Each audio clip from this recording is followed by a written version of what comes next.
always ask my kids, what are you going to do different for different results? Like, what are we going to do different to have something different in the future? Because really, if you measure things, what you're experiencing now is from decisions that you made 6 months ago or a year ago. You're always in the residual of those decisions before things change. So, for example, you might have made a decision to lose weight or get in shape, but you're still living in the physical residual of the past decisions that made you gain the weight.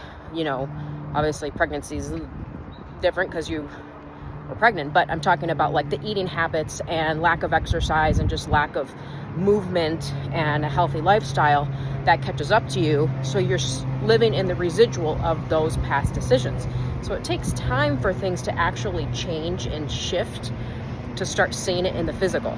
So just because you made a decision doesn't mean obviously it's going to show up right away. You make the decision in the spiritual and then it shows up in the physical.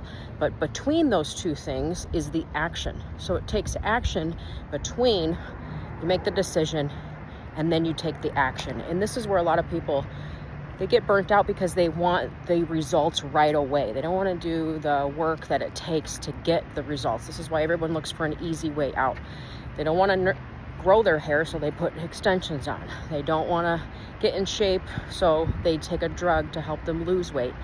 So it's always like this quick gratification, but there's always consequences for those types of things. And I'm trying to help women just lean into more of a natural flow and a natural rhythm instead of a quick fix, because the natural flow and the natural rhythm is really just a feminine way to embrace the gifts that you already have, and the look that you already have, and the body that you have. And then you take what you have and you build upon it and you improve it. Your body is a vessel. You should be eating for fuel and nutrients and vitality. That's what food is designed to. It shouldn't be a comfort thing. It should not be a drug. If you think about it, the first sin that was ever made was made with food. Eve was tempted with food. So the devil often tempts us with food, and that gets us off course because food affects your thoughts, it affects how you move, it affects your life, it affects all these different things. So getting really disciplined with what you eat is so key. It's so key to get disciplined in that. Like, I have such a love for ice cream, and if I don't watch it, I will eat ice cream daily. When I first started training with my old trainer, I told him I eat ice cream 4 times a week. He's like, well, no wonder you have these giant thighs.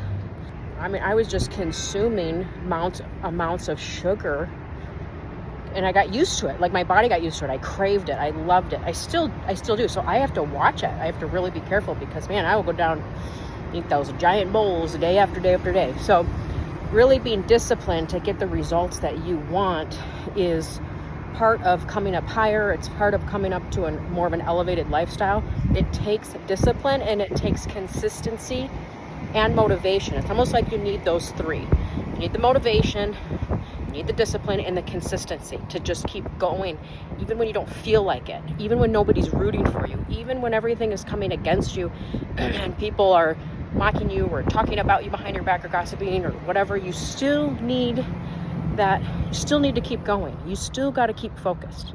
It's the things that you do daily over a significant period of time that needs to be measured. So if you're trying to pay off a credit card, every $10 matters. Every $10, $15 that you put towards it will make a difference to cut down that interest. The difference in your food, if you were to cut out dressings and like sauces, that matters. It's always the details that makes the big difference, the little things. If you were to get up 30 minutes earlier and go to bed 30 minutes earlier, or do a 30-minute walk, like little things can build up and add up to like a whole life change. So it's so significant to just start moving in that direction, and then you build the momentum, and then that 30-minute walk turns into an hour walk. That cutting back on the fats and the dressings turns into a cleaner diet. Then you start seeing everything around you start changing, like your physical Like, I notice I eat a lot of animal protein now. I realized like 2 years ago, I ate meat like once a month. I mean, we ate New York steak. It was like something that we ate at New Year's. Like, oh yeah, we're having steak for New Year's. Or on 4th of July, we're having steak. I eat steak almost every single day now. Grass-fed steak. Sirloin or New York. There's a little bit of fat, more fat on the New York, but I eat steak almost every day, at least 3 to 4 times a week.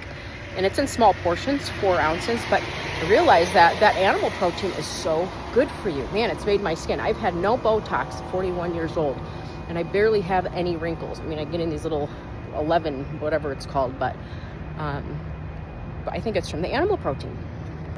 And you really can just measure things too by how you feel. How does your body feel? How are you waking up in the morning? Are you achy and tired and groggy? Are you able to sleep and get a good night's rest? Is your body moving properly? Are you sore all the time? Like, listen to what your body's telling you and then be willing to make those changes. 40 is like the new 20. I feel better in my 40s than I did in my 20s because I was drunk all the time in my 20s, drinking. I mean, man, talk about toxic in your body. Now, I maybe have a couple glasses of wine twice a year, maybe a couple glasses of champagne twice a year. And that's it. And, alcohol is really one of the most toxic things that you can do for your body. It ages you. It's just terrible.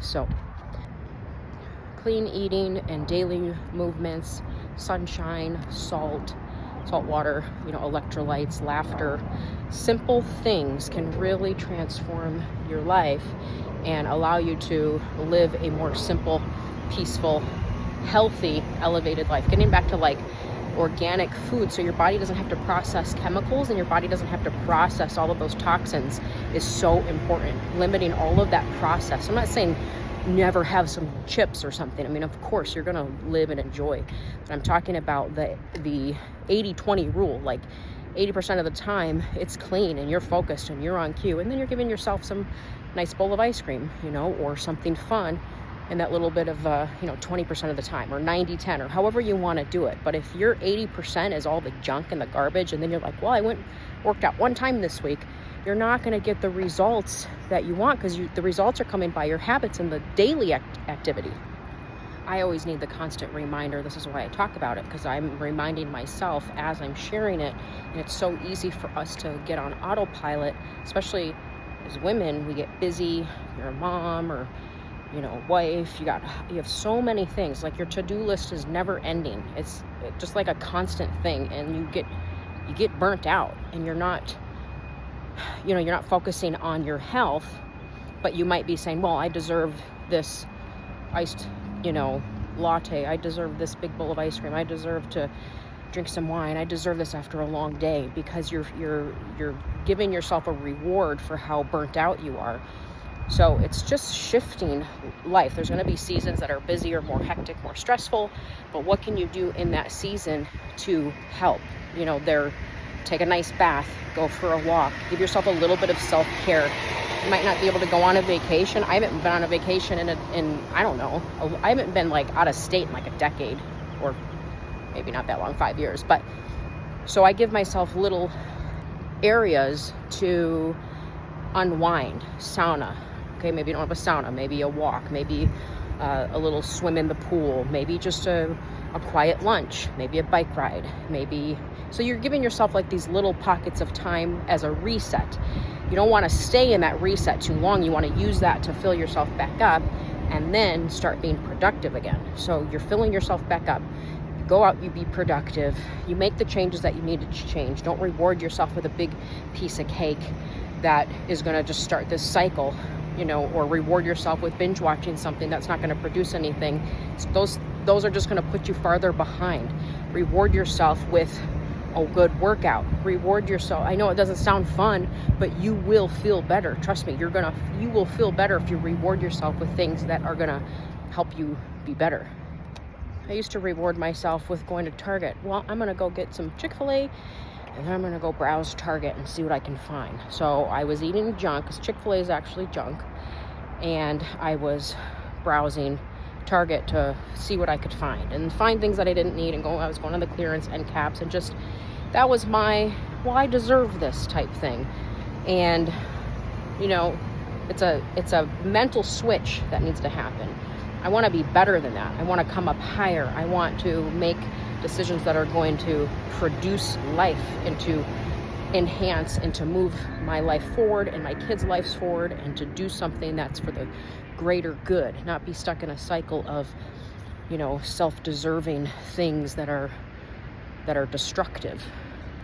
Part of the organic modern lifestyle that I talk about all the time is tapping into a natural rhythm, a natural way of living, an organic way of living, simple living. And you can do it anywhere. Again, you don't have to move off the grid to have a simple lifestyle. You can have a simple, natural, organic way of life anywhere that you live, anywhere, like a house, an apartment, whatever. You can make these types of changes. And it's really simplifying and being honest with yourself that you are probably consuming too much. Not just consumption as far as shopping, but you're eating too much, or you're watching too much, or you're absorbing too much, you're on social media too much, it's just like too much coming in all the time. You're overly stimulated. So it's simplifying all of that. In the modern lifestyle of the organic modern living would be you're tapping into modern conveniences of things, you know, modern elements, things that do help make life easier. You know, for me, moving off of the grid or living on a farm, that doesn't sound very easy. I mean, there's a lot of benefits in that. It doesn't sound easy. It sounds like I'd be exhausted, more exhausted at the end of the day. And my body would probably hurt my back, you know, trying to do all of that. The modern element is tapping into the modern conveniences of things. Like a friend of ours just opened up a little micro bakery down the street. So she's basically baking all this organic cookies and breads right down the street. So it's giving me that organic food in a modern way because it's a micro bakery right down the street. So it's like in the city. The difference in the organic modern lifestyle is you're not hitting up all of the big box stores all the time, filling your house with stuff, go, running all over the place, rushing through life. Like, I actually have a very slow-paced life. I go, but it's a very slow-paced life. It's like slow and fast at the same time. It's not rushed and hectic. That's the difference. You're getting out of that rushed and hectic lifestyle of always needing more and always consuming more and adding more to your home, and there's more to do and there's more to fix and there's more. It's a never-ending cycle because there's always going to be more. And you're just, again, taking in. This is why people are overweight and houses are overweight. Houses are obese. Garages are, you're just consuming. I need more. When influencers offer gadgets, like, you must have this, you need this, I always pause and think, okay, yes, I could see how that's convenient, but I've lived my whole life without it. So is it really going to make that big of a difference? You know, is this wet dry mop going to make that big of a difference? Actually, I did get one of those wet dry mops, and at first I thought, oh, this is the best thing ever. I don't have to wipe anything, I don't have to mop, it's doing it all for me. But man, that thing stunk, and it started getting moldy, and if you didn't clean it properly, and I was like, oh, all these things I had to do, I just got rid of it because I didn't want it. The upkeep was worse than the actual simple mop itself. Since we don't wear shoes in the house or don't have dogs or cats, our floors stay pretty clean. So I didn't really need it. So I'd rather just wipe things up as I go. It's just a simple way of doing things. So anyways, that simple organic modern lifestyle is you're just cutting down on what you're consuming. You're coming up higher and you're living in a different rhythm than the rest of the world. And it's a slower rhythm. You're embracing more. You're cultivating your atmosphere. Your home feels good. You're buying what you love. It's not about just like super frugal living. It's about buying what you love, whether it's a $10 piece or a $1,000 piece. You're working towards that, and you're working in that space. You're kind of up on a different level. So that's the organic modern lifestyle.